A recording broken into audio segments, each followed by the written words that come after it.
Well, hello there, Santa and Mrs. Claus.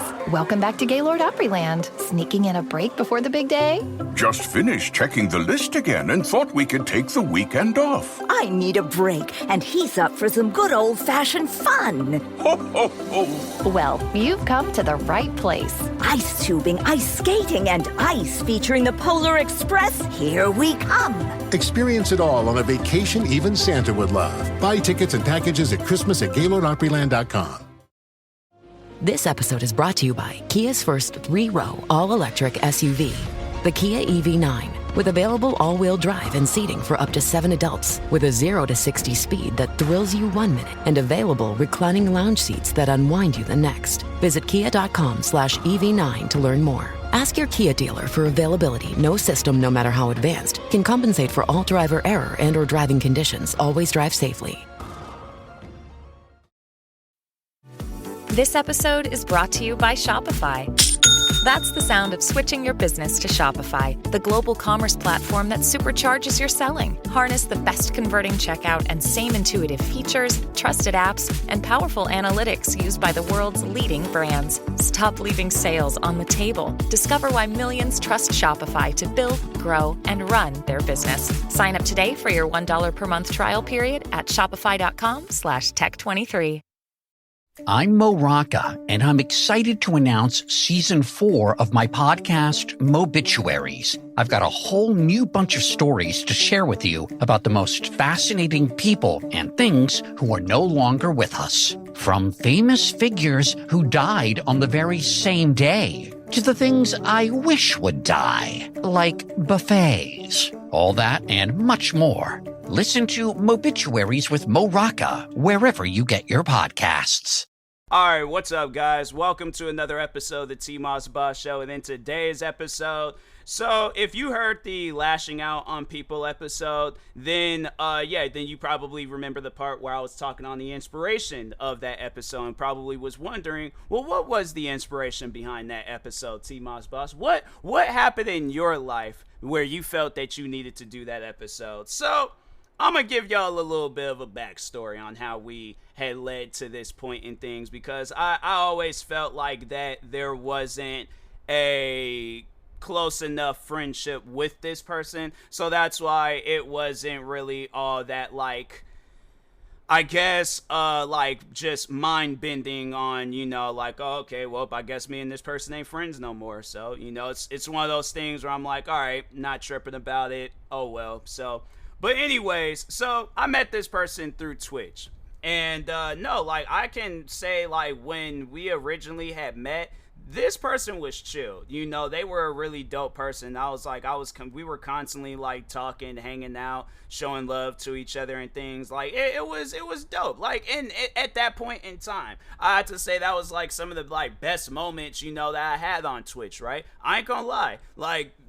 Being in their streams, no, they were really, it was chill. I enjoyed it and stuff. So, anyways, so at some point in time, they had stopped streaming. And, it was we had still kept in contact, even if they, wasn't really in the streaming scene anymore and stuff. I was like, all right, it's whatever, it's chilled and things. So at this time, though, I had just started getting into streaming myself. So I was seeing a lot of different streamers. And one thing that I paid attention to a lot back then was how many of these all these streamers had it where their chats would be active. And I wanted that for myself. And I was like, bruh, what am I doing that's not right? I'm playing the game. I'm literally doing what other streamers are doing. They'll have 10, 20 people in their streams at time. Me, and I'm like, bruh, I still got the same numbers that I had back then. So, but that's the thing. It don't get to me. It don't bother me now, because it's like, fam, I more so try to figure out how am I going to beat this video game. That's all that I care about. I'm like, fam, if people join the stream, they do. If they don't, they don't. Oh, well. So, but at the time being, when I very first got into this, yeah, I was, it was stressful, because I was like, man, I really want people in my stream. So I would make posts on it on social media and stuff. And I remember there was one day where I was talking about it. I was like, just overall saying I wish people would join my streams and talk and stuff. Thing is, I never asked for donations. Not saying that this old friend did, but I never asked for donations. I never asked for bits. I never asked for a subscription or subs. I never asked for any of that. All I had asked for was people to join and just simply have a conversation with me. That's it. That's all that I actually want from chat. I don't want no weird stuff. I don't want no weird people. None of that. Just sit down and have a conversation with me. Ain't no conversation of, oh, well, let me try to make myself seem smart against TMossBoss. No, us just sitting down and talking about life. That's it. Because there's been times where I had people join my stream, not even wanting to like just join the stream and show support. They want to join my stream because they want to be in my stream and gain followers. They want to promote themselves in my stream. They want, same as the first one, but well, there's some other thing. They want to bring up hate and drama, or yeah, they overall want to be hateful and start up some drama. So my thing is this: when you deal with so much like just weird people, right? And then there's that one time where you get somebody where you could just sit in the stream and just vibe with. Fam, that's all that you really want when it comes to being a streamer, right? So that's what I posted. That's what I was overall saying. So another friend of this old friend, I think they were the first one to say something about that, because at one point, me and the friend of the friend, we were following each other. So anyways, they go on and say, well, maybe you need to be more entertaining. And I'm thinking to myself, fam, when was the last time you have even joined my stream? When was the last time you watched my stream? Fam, have you even thought about my stream? So I took some offense to that. I did. And I'm thinking to myself, I could say something that's going to probably start up some, issues amongst all of us, but I'm not. But now that I'm in a place where I really don't care on how people feel, my thing is this. He said that, right? That's what he wanted to say. My thing is this: why does it take the other mutual friends of ours, why does it take them to stream just for you to start up a stream, or just for you? So, and it's crazy, I feel like a lot of them didn't even realize that he was using them. Because anytime maybe he did stream when they wasn't streaming, but I feel like I seen him stream a lot when these other friends were streaming. And then when they all stopped streaming, guess who stopped streaming? I continued on with my streams, was his excuse. So that's why I was like, fam, you should be the last one talking about people's streams. At least I can do a stream by myself. What's your excuse? I'm saying that type of stuff don't make any sense to me. So then anyways, fast forward, the friend that I'll overall be talking on, like the inspiration behind the last episode and this episode, so they ended up quitting streaming for the same reason, that their streams wasn't active enough. And I'm thinking to myself, fam, your streams were more active than mine. What are you talking about? I'm like, how many people do you want in the streams? It seems like they were doing really good for themselves as a content creator, and it just seemed like they were just doing good. And okay, let me rephrase that, because then people are gonna be all like, oh, they were only good for being a content creator. They overall was a good person, do not get me wrong, but I don't know what happened in the time from when they stopped streaming all the way up until earlier today. So fast forward today.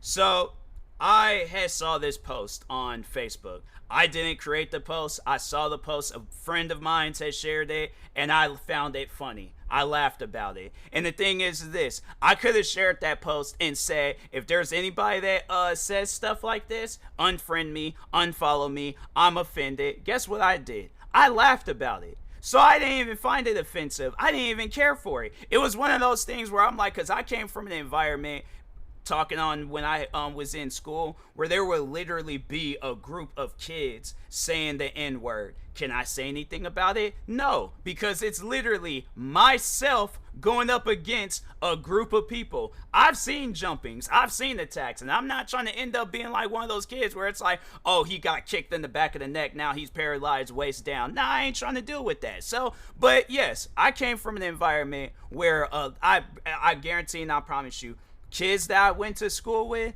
they will be, if they were content creators, bro, if any videos of them surfaced of their conversations back when they was in school, bro, a lot of these kids would be getting canceled. So that's why I think that's why I was like one of the only kids that became a content creator. Like there are some others, but yeah, I was like, cause yeah, I didn't say no crazy stuff back when I was in school, you know. So it was, yeah, I was like, fam, it tripped me out. Like I wouldn't say I grew up in a racist environment, but like occasionally there was like, you know, little spots and stuff in certain areas and things. But that was the thing.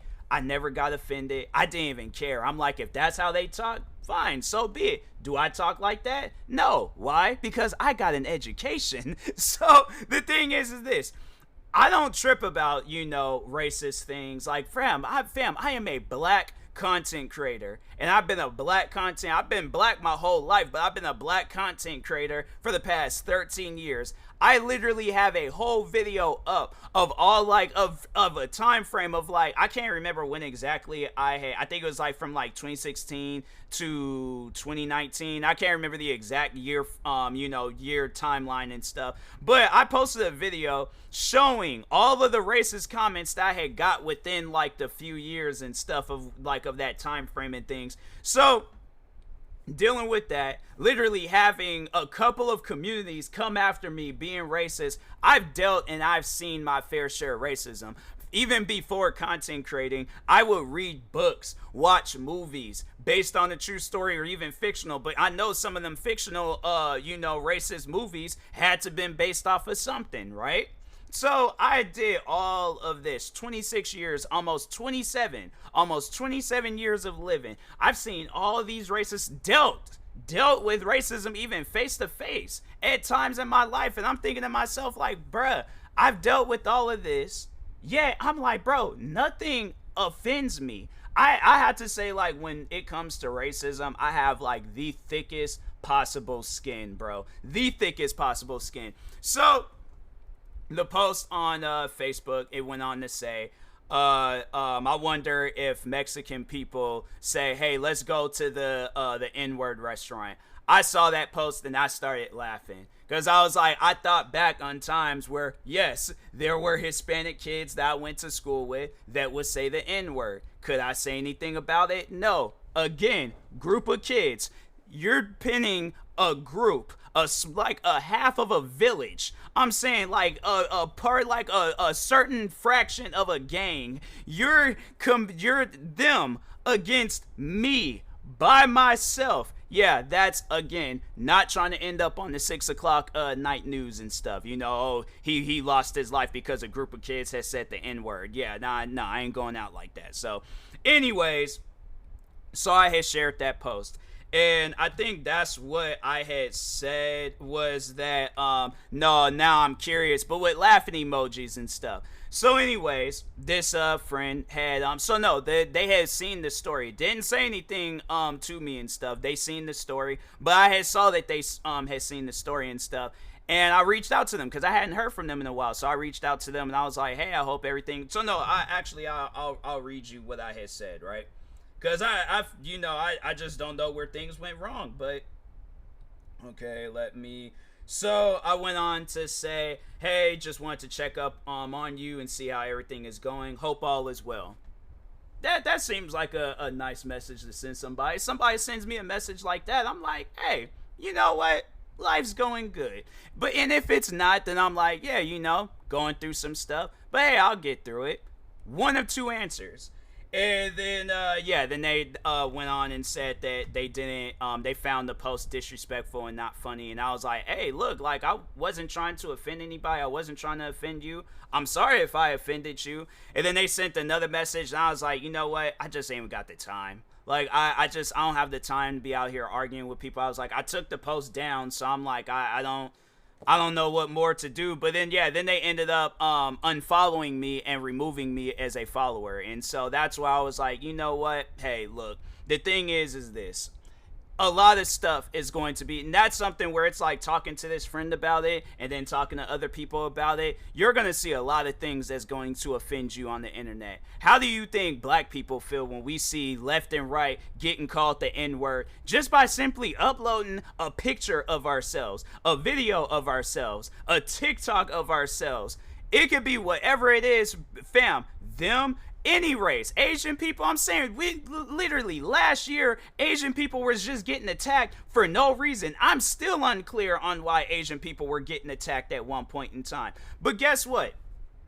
There's comedians out there, not even they're just random. Just it could be a comedian, random people, whoever. They crack jokes on Asian people. So therefore, I'm like, because of what one person, now I gotta like, oh, okay, well, now I can't say jokes about this anymore. The thing is this, I apologize.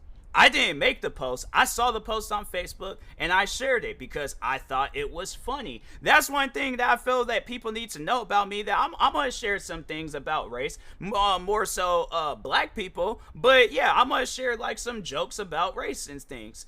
Fam, and the thing is this, it's like if it's too offensive, then okay. But my thing is this, you know, what confuses me is that, and I'm not saying that, you know, this friend goes around and says the N-word and stuff, but I came from an environment where I had seen Hispanic kids say the N-word, so that's why I laughed about it. My thing is this, if you know you ain't doing none of that stuff, why are you getting offended?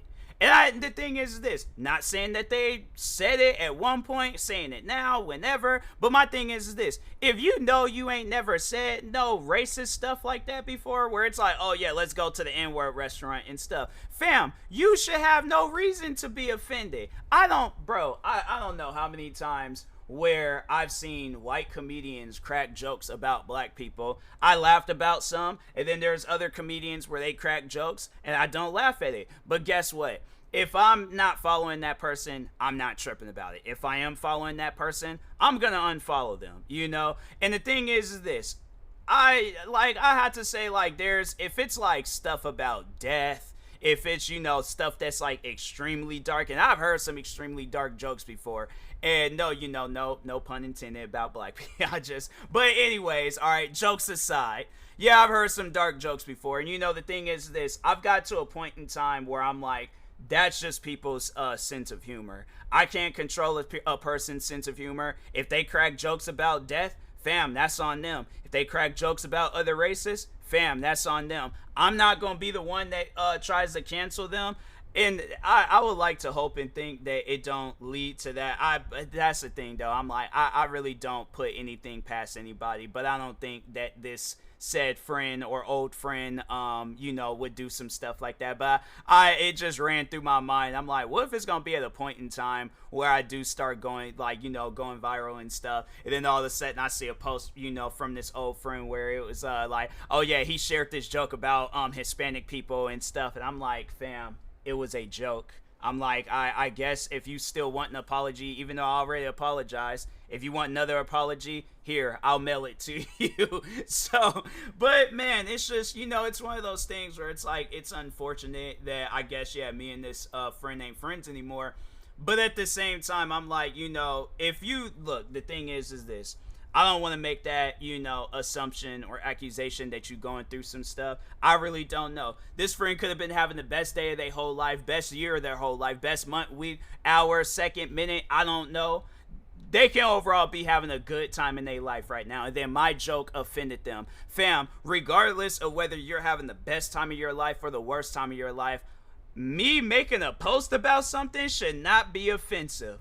I'm saying, like, it's, you know, and it's, yeah, it's one of those things where I'm like, look, I can't tell people to be offended or not be offended. You know, at the end of the day, hey, if you get offended by my stuff, I'm sorry, I guess, you know, but, you know, if not, then it's like, okay, then, you know, you found my stuff funny, cool, appreciate you, but, yeah, it's just, you know, it's one of those things where I'm like, hey, you know, I can't stop people from being offended by my jokes, so yeah, it's one of those things where I'm like, but so I guess to end things off on a good note, I wish this old friend the best in life. You know, may everything you pray and ask for, you know, it comes to you and stuff.